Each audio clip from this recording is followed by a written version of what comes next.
was wondering for a second whether I actually need to talk, because Mark already said we're doing anything we can anyway, so why talk about monitoring? But let me see whether I can give you some new aspects. I want to be just quickly reviewing the actual numbers right now.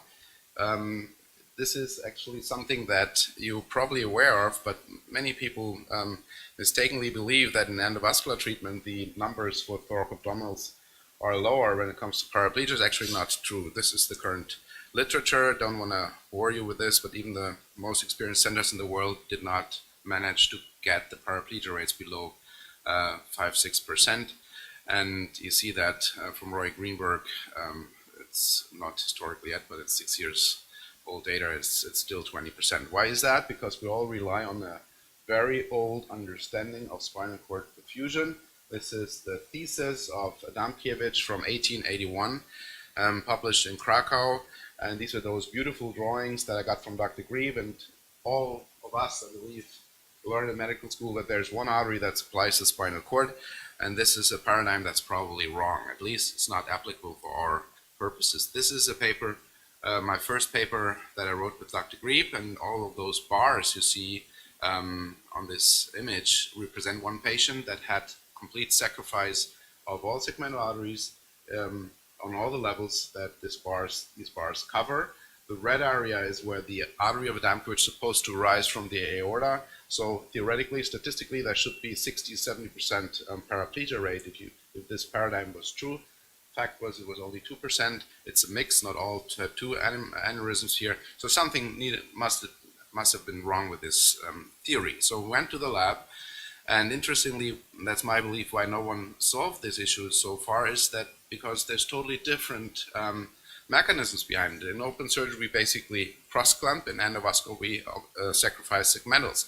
So unfortunately, it appears that both mechanisms have about the same incidence or cause the same incidence of ischemic spinal cord injury. That's why it hasn't been solved, I think for 60 years now. So I went to the lab and distinguished between these two mechanisms. First experiment was to mimic open thoraco-abdominal repair. So we cross-clamped the aorta, and then we measured the flow to the spinal cord. And I want you to just focus on these two lines. When you place your cross-clamp, spinal cord perfusion goes down to 0 in this area. So the only measures you have, and this is what Mark already and Dr. Wu emphasized, is to keep the pressure up and keep your cross-clamp time low, keep it down, keep it short, and keep your temperature low. That is the only protective measures you have intraoperatively. So if you look on those images I brought here, this is the spinal cord capillary bed, 3D microscopic HD image, and this is actually what we're looking at in the spinal canal. And I believe most of you have seen these pictures. This is an acrylic resin cast of the collateral network around the spinal cord. So we basically loaded the heart-lung machine with acrylic resin and then perfused the pig, dissolved all the organic tissue. You see the aorta, the renals, and this really huge collateral network that surrounds the spinal cord. And you can see that there's lots of connections from both sides along the spine and collaterally. Very interestingly, it compares very favorably to the human anatomy. This is a picture taken from the Bodies exhibition. Don't want to know how this was actually created.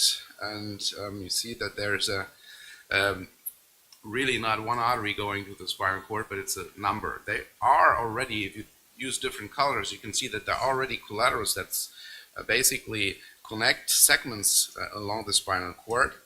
And you can see that in the spinal canal, there's something that we call the circle of Willis, like circles that are repetitive circuits within the spinal canal that can redistribute blood if one of the segmental arteries is sacrificed in the same area. Here another picture. I just want to give you some visual ideas. So when it comes to spinal cord monitoring, what is it actually that we want? We want it to be non-invasive. We want it to be in real time. Ideally, it should give us information on the perfusion. It should work intra and post-operatively, and it should be hopefully easy to use. SSCPs have sort of disappeared over time because they do not offer all these aspects, and mostly only intraoperative MEPs. We have heard a lot of right now, and we have the same issue in Leipzig, that we don't have the neurophysiologists, so we just can't do it, and this is an economic issue also, so it's not used in Leipzig. I was desperately trying to find other measures to monitor the spinal cord. One way is to do direct spinal cord perfusion pressure measurements. I'm going to show you in a minute how that works. Laser Doppler only to be used experimentally because you have to stick a probe into the spinal cord. And then there's something that we came up with. It's based on near-infrared technology, and we named it collateral network near-infrared monitoring.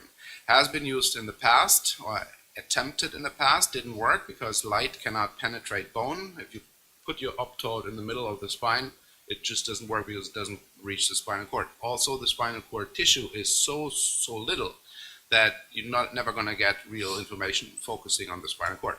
So here comes the idea. A little slow here. If you know the oxygen in your collateral network, you know the oxygen in your spinal canal. That was just the hypothesis. So we placed those optodes on different levels, and then we did a pilot series already published. Seems to work quite favorably. It's just first in man and feasibility study. We haven't evaluated, so we need to go to the animal lab and do a proper validation of that method. Experimental setup just shown here. Basically what we did at Sina also, place those optodes, place a laser Doppler flow probe which has been evaluated against microsphere measurements, gives you objective understanding of perfusion oxygenation to the spinal cord, and then you go ahead and do your procedure. We did that in a couple of animals. This is the setup in the I move this and can walk around a little bit. No, huh? In the animal lab. So very complicated. On the left side here you see the collateral network. On the right side the spinal cord. Direct measurement with laser Doppler flow. Open circuits is oxygenation, and the dark blue or black ones is the flow. You see when you place your clamp, flow and oxygenation go down, and very much the same in the collateral network and the spinal cord. There is a correlation between these two compartments. So first part of the hypothesis, the collateral network equals spinal cord oxygenation, has been shown here. There's some statistics to it. You see a very good correlation between the two compartments. And so the next step, so in other words, we can use the collateral network oxygenation as a surrogate marker or measurement for the spinal cord. So now it comes to the non-invasive collateral network near-infrared monitoring. Same experiment. Place your cross clamp, release it. This is again the flow in the lumbar collateral network. And here comes the lumbar spinal cord oxygenation measured by laser Doppler. So it's a very similar curve. It gives you a good idea of what's going on with your spinal cord when you place these optodes on your collateral network. Again, the statistics compares very favorably. So this is one new technology that we have introduced. We're now testing it in a larger number of patients. We don't know whether it works for stent grafting, but at least it gives you a similar warning sign in the OR that if it goes down, start using your distal perfusion or just raise the pressure. So next experiment was segmental artery occlusion. Same setup. This is a validated model. You see that we can mimic in this chronic large animal model paraplegia rates that we see in the clinic also. On the left side here, on the right side of the slide, you see the Taloff score, a little bit modified. All the animals below the red line are paraplegic. And this is a system that we developed. Basically, we ran out of microspheres in the lab, and I had the idea to put a catheter in one of those segmental arteries and measure the pressure, see whether that video works. We then used that technology also in the OR. This is me putting one of those catheters in with Dr. Grieb on the thoraco-abdominal. You see on this picture below how that works. So we sacrifice the artery and then put the catheter in, and it gives us information on the spinal cord perfusion pressure. I got into some weird mode here. Let's see. So can we jump to the next slide somehow? Does it on the monitor here? Doesn't do it. So the first patients that we used that technology, we got, for the first time, we got spinal cord perfusion pressure monitorings. Go this next slide. Yeah, now the next one. Go to the next one. Oh yeah, yeah, okay. So you see here, just want you to look on the left upper drawing here. You see one patient had very low spinal cord perfusion pressure recordings, but that was one of the first patients we didn't know what the normal values are. Unfortunately, that patient ended up paraplegic, and that is, you see the other spaghetti plots on the upper part there. These are the patients that ended up normal. With normal spinal cord function. So that technology also works, but it's very invasive. You have to have this catheter, you have to find a way to pull it out after the operation. It may bleed, so it hasn't really come to reality. We use it every now and then, but we don't use it all the time. This is this one patient that had very low measurements. But it is probably something that we can use. So this is a drawing that gives you an idea how we calculate spinal cord perfusion pressure.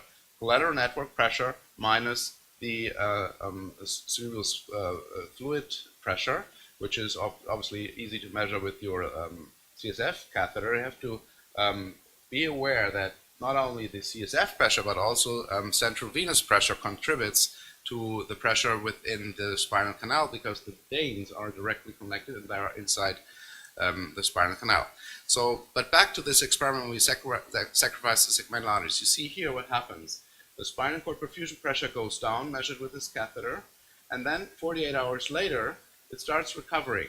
And when I saw that for the first time in the animal lab, I thought there was something went wrong with my clips on the segmentals. They came off or something. In the autopsy, you saw they were all there, and we had 100% recovery after 5 days. That was reliable. We could do that with all animals.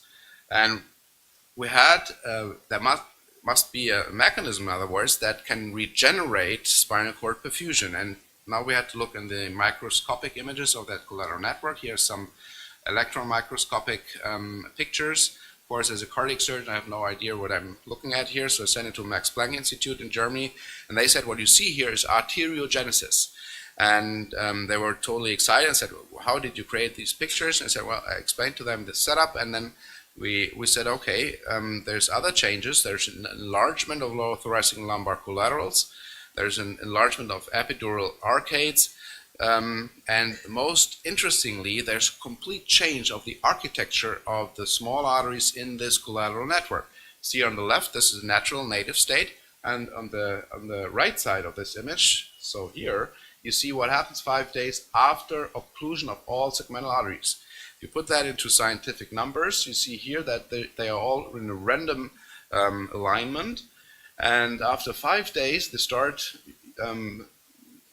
changing into a parallel architecture, which is most pronounced in the middle of the spinal cord, where the distal and the cranial inflow is furthest away. So the body tries to redirect blood to where it's needed in the middle of the spinal cord. So with this knowledge, the idea of the stage therapy was born. And we did the same experiment in 2 stages, and we actually got 100% recovery in all animals. That was the second time that we had experimental evidence that the mechanism behind this actually really exists, and that we can modify our procedure just by not taking all the segmentals intraoperatively, but do it in a staged fashion preoperatively. Problem, of course, you cannot offer your patient to cut him open twice. Here's the catheter again that measures the pressure. This is why the pigs don't get paraplegia anymore, because the pressure does not go down that far. Again, that's what I've shown you before. This is retrospective clinical data. So I went to a database at Sinai with 800 patients and tried to find those that, some of them that had accidentally a 2-stage procedure. You see this on the left side of the slide here. That was not intentionally staged. It was just a patient that came with a thoracic aneurysm and then with an abdominal aneurysm, and they were basically staged by accidents. And there was 0 paraplegia in that group as opposed to the incidents that we usually see. First clinical data that is actually also retrospective from Stéphane Hollande from Lille. He had compared 100 patients in the conventional way with a 14% spinal cord injury And then he started staging, and he reduced his paraplegia rate by almost 10 times. So we needed technology to prime the collateral network minimally invasively. These are some experiments also from Sinai with coil embolization. This was the idea. We go in with a catheter and occlude the segmental arteries. Same results, 0 paraplegia after complete coil embolization of all segmental arteries. Next idea was to name this procedure and find the right equipment for it to use it clinically. We named it minimally invasive segmental artery coil embolization. This is the first in man application we did together with the University Hospital in Hamburg, 2 high-risk patients, and they were doing fine, but it's just showing that the technology works in man. So now we have a staged preconditioning which is clinically available. We can do that in 1 to 2 or even 3 sessions in the cath lab. It reduces our steal. You get a cleaner OR field, shorter OR times, and what I didn't even realize when we came up with that idea, it reduces the type 2 endoleakage. So it has a really, really profound impact economically. And you all know that the FDA was about to reduce the use of stent grafts because of that problem. So here's a short movie how we do that in Leipzig. So just a model of the arteries. You see the segmentals here in a minute. A little bit too small actually in this. This is a patient that had a chronic type B dissection. Pretty complicated case because some of the segmentals arose from the false lumen. So it's now routine that we place our optodes there, but just for scientific purposes because we collect data whether the technology also works for the Misaki procedure. Then this is how that baseline measurement monitors look like. And then you go in the left femoral access, 6 French, put your catheter in, do an angiogram, locate your segmental arteries. It looks pretty difficult. This is our pediatric cardiologist who's doing that for us because they are very experienced with coil occluding MAPCAS in children. You can also ask your interventional radiologists or angiologists, and you can even do it yourself because start though with simple cases. It's not that simple. Here's the coil applied to a segmental artery. They don't always occlude right away. Sometimes it takes a couple hours or days for them to really occlude. And now you see here different ways of pushing that coil in. Our pediatric cardiologist is a very cold-blooded guy. He just shoots them in with some saline. You see that here again, slow motion. And then sometimes you need a couple of coils to get the result you want. And the real-time collateral NIRS monitoring did not disappear so far, but we also evaluated in the experimental setup right now. And then you see here again, coil coming, and then in a second shoots up.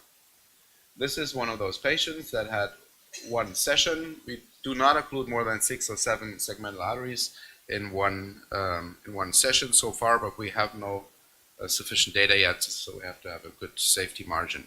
International echo on the Misaki technique that we have reached several important breakthroughs, and hopefully this is going to prove true in a big trial that we're starting right now. A couple words to the safety of Misaki. This is experiment data again. We haven't seen any histologic damage in the areas where we put those coils. Of course, that's of utmost importance. And at the end, I wanted to show you just a few words on delayed paraplegia. That is a very important problem. This is a slide that Joe Bavaria gave me, and he said, look, I have seen lots of patients that develop delayed paraplegia days or weeks after the procedure, and this is perfectly fine with the idea that the collateral network has not recovered properly at the time. The patient has some hemodynamic instability and then develops paraplegia. So this is a paper or a study that I did on that specific topic. Out of 800 thoraco-abdominals with a very low paraplegia rate, not all type 2s though, I picked 10 cases with delayed onset paraplegia and 10 matched controls. All of those patients had intact MEP measurements at the end of the procedure. That was the major point in the study. You see here 10 patients on the left delayed onset paraplegia, and on the right, average number of segmental artery sacrifice was 9 in both groups. And I was very disappointed. There were no significant differences in all the post-operative measures that we did. There was no changes, no differences in arterial and mixed venous and oxygen saturation. There was no pressure differences and so on. That was what I had expected. I expected that I would see some differences in the mean aortic pressure post-operatively. I was very disappointed when I saw that there was absolutely no difference in both. That would mean it doesn't matter what pressure you put on. But then, when you think about it for a while, you realize these are all patients that have their individual blood pressure, so they are hypertensive patients. And if you then look into the mean arterial pressures that they had previously, as opposed to those that they had that were adjusted to on the ICU, you see that those that became paraplegic were adjusted on the ICU to only 80% of their individual pressures that they were used to, and that was probably key. So what we started now in Leipzig to look into what is the patient's regular blood pressure if he is a hypertensive patient. And we tried to go to make that the target arterial pressure on the ICU for the first couple of days. You can read many of those aspects in a recent position paper of the EACTS. Most of us are authors on this. And this is what I hope will solve many of the problems that we had in the past with this topic. It's a randomized controlled trial that I initiated. It's funded by the European Union with 6.3 million euros. And we will basically screen and choose type 2 aneurysms. They will be verified in Scandinavia, and then they will be randomized into conventional arms, so TVAR or open surgery, and then there will be a second experimental arm, where we do the Misaki technology, and then we'll look into the clinical outcome in a randomized controlled prospective trial, which started in January 2017, and we'll probably have the first patient in January 2018. These are the centers that will contribute in Europe, including Houston and Philadelphia. And we have also applied for extension of that trial in Germany. So if we get another funding by the German NIH equivalent, the German Research Foundation, will probably have 30 of the most high volume aortic centers in the world to contribute to that trial. Thank you very much.